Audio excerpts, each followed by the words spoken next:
Buon anno!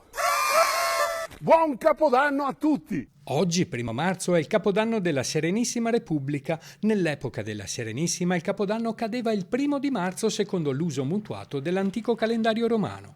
Un tempo, durante la festa, i veneziani andavano in giro per calli e campielli, battendo su pentole, coperchi e altri strumenti rumorosi, facendo confusione per far scappare l'inverno e propiziarsi la primavera, come rivela l'esperto delle tradizioni veneziane Giovanni Giusto. Coincideva con la fine del periodo più freddo e con l'arrivo della primavera, vero segno del nuovo inizio.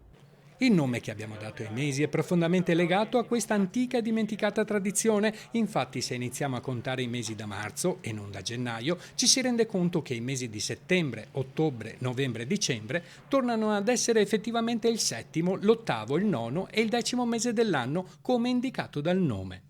Il calendario gregoriano, voluto da Papa Gregorio Magno nel VI secolo, aveva invece collegato il Natale alle festività per l'anno nuovo, a quelle del Natale. La conquista napoleonica del 1797 introdusse il calendario gregoriano anche a Venezia. Rimane in uso fino al 1797, anno in cui cessò la Repubblica di San Marco.